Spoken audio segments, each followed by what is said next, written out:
केम छो विद्यार्थी मित्रों, आज આપણે ચેપ્ટર નંબર 6 ધંધાકીય સ્વરૂપ 2 માં કંપનીના પ્રકારો વિશે માહિતી મેળવીશું કે કંપની કેટલા પ્રકારની છે અને એમાં કયા કયા નિયમો લાગુ પડે છે। તો કંપનીના પ્રકારો, સૌથી પહેલો નંબર પ્રકારો આવે છે ખાસ કાયદા દ્વારા અસ્તિત્વમાં આવતી કંપની। ખાસ કાયદા દ્વારા એનો મતલબ એ છે કે સરકાર જે છે જ્યારે જરૂરત પડે ત્યારે પાર્લિયામેન્ટમાં ખાસ કાયદો, ખાસ ઠરાવ પાસ કરીને કોઈ કંપની સ્થાપે છે, એને કહેવાય કાયદા દ્વારા સ્થાપાયેલી કંપની।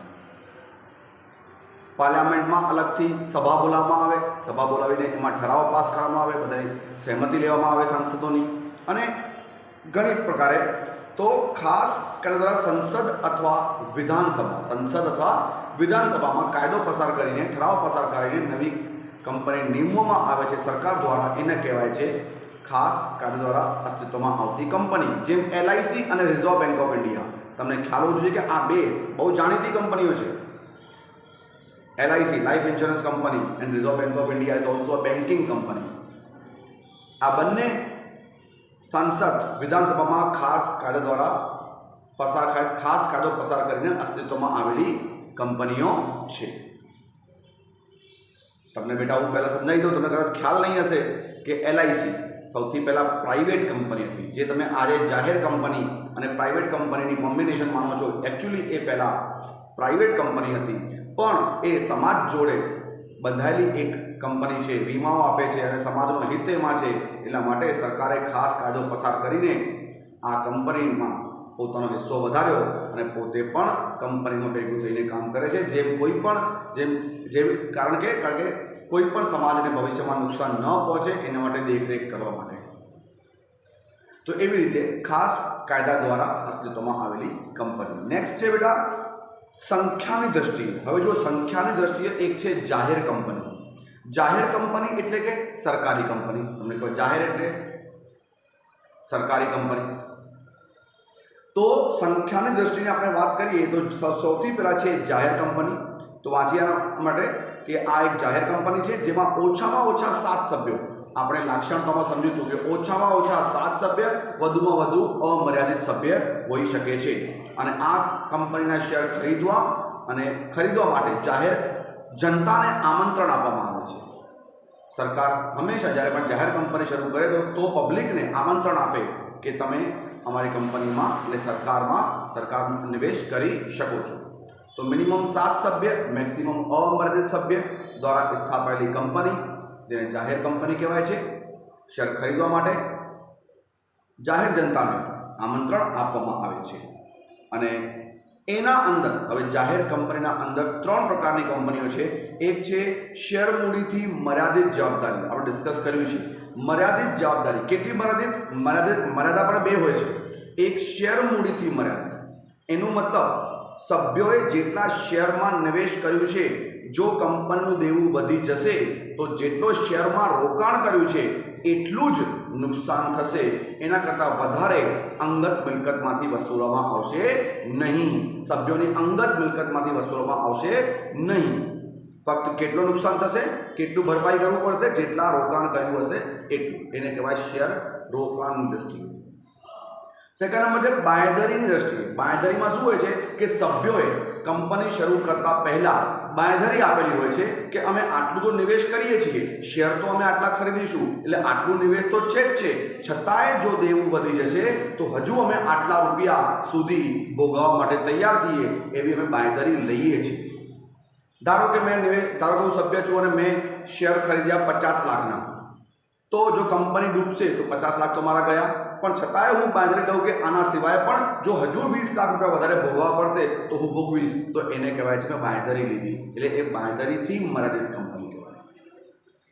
અને નેક્સ્ટ છે અમર્યાદિત, જેમાં તમને ખબર જ છે કે દેવું વધી જાય તો સભ્યોને અંગત મિલકત પણ વેચવી પડે અને અંગત મિલકત વેચીને પણ દેવું ચૂકતે કરવું પડે, એવી કંપનીને અમર્યાદિત જવાબદારીવાળી કંપની કહેવામાં આવે છે। તો આ થયું સૌથી પહેલાં જાહેર કંપની, જેમાં મિનિમમ 7 અને મેક્સિમમ અમર્યાદિત સભ્યો હોય છે।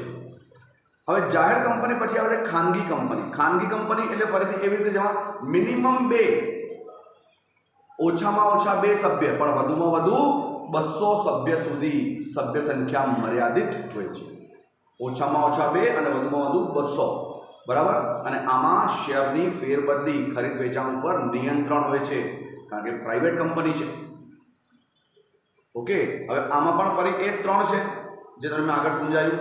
ખાનગી કંપનીમાં પણ 3 પ્રકારની હોય: શેર મૂડીથી મર્યાદિત, એના પછી રોકાણની દ્રષ્ટિએ બાંયધરીથી મર્યાદિત અને અમર્યાદિત. સેમ છે.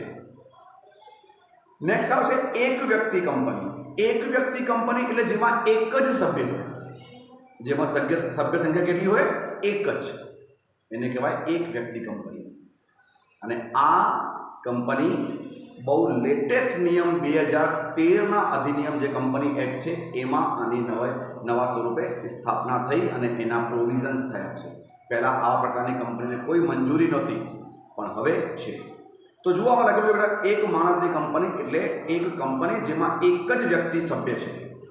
એક વ્યક્તિ કંપનીમાં સંચાલક છે, તેઓ સભ્ય સાથે કરાર કરી શકે છે. એટલે જે સંચાલક, શું કહે છે, એક વ્યક્તિ કંપનીમાં સંચાલક હોય તેવા એક સભ્ય સાથે કરાર કરી શકે છે. અને એક વ્યક્તિ કંપનીમાં આવી વ્યક્તિની લેખિત સંમતિ જરૂરી છે, બરાબર. તો ખાસ કરીને સમજો કે આમાં એક જ સભ્ય હોય છે અને એની લેખિત સંમતિ લેવામાં આવે છે. પછી બધા કરાર એના થ્રુ કરવામાં આવે છે.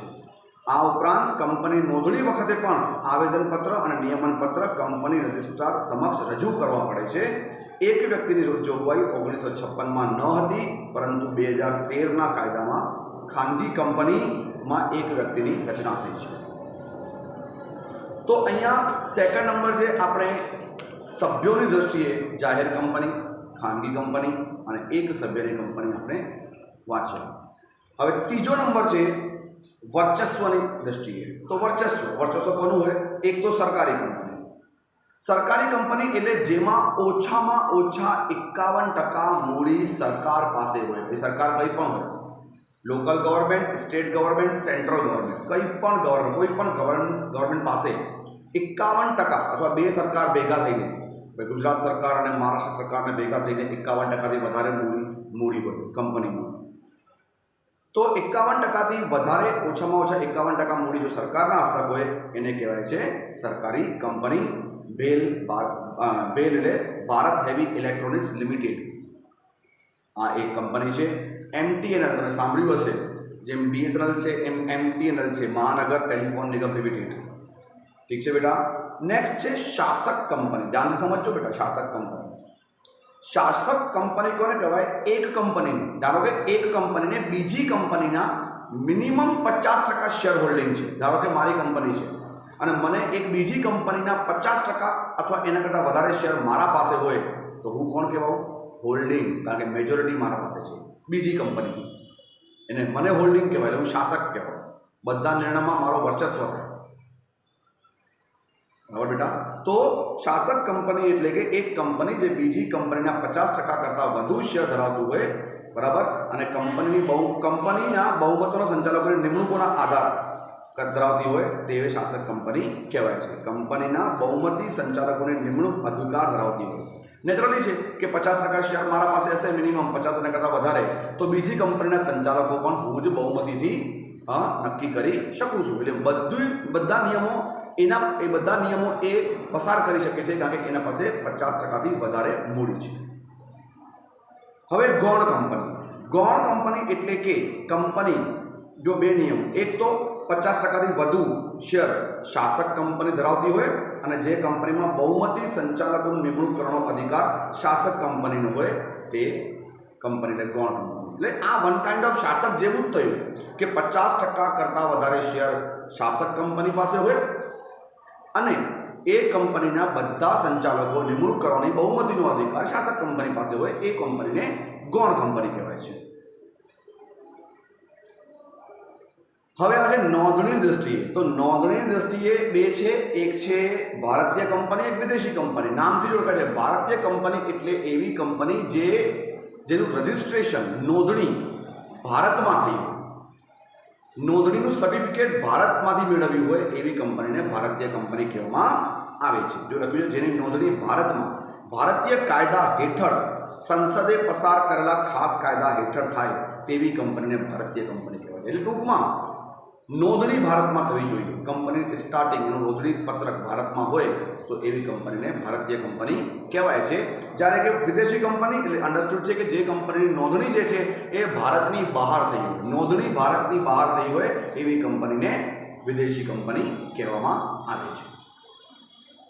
તો વિદ્યાર્થી મિત્રો, હું સમજુ છું કે તમને બહુ સરળતાથી આ જે પ્રકારો છે, 4 પ્રકારો, એક ખાસ કાયદા દ્વારા અસ્તિત્વમાં આવેલી કંપની, એના પછી સેકન્ડ નંબર સભ્યની દ્રષ્ટિએ જેના અંદર સરકારી, એના પછી ખાનગી અને એક વ્યક્તિ, અને થર્ડ નંબર કંપની જે છે એ વર્ચસ્વની દ્રષ્ટિએ, જેમાં ખાસ કરીને તમે યાદ રાખજો ગૌણ કંપની અને શાસક કંપનીની વ્યાખ્યા એક્ઝામમાં અલગથી પૂછાય છે. અને છેલ્લું છે નોંધણી દ્રષ્ટિએ કંપની. તો આ 4 પ્રકારો તમને પૂરેપૂરા ખ્યાલ આવી ગયા છે. તો બેટા બધા પ્રોપરલી વાંચજો અને સમજજો તો ઇઝીલી ખબર પડશે. Thank you very much. God bless you.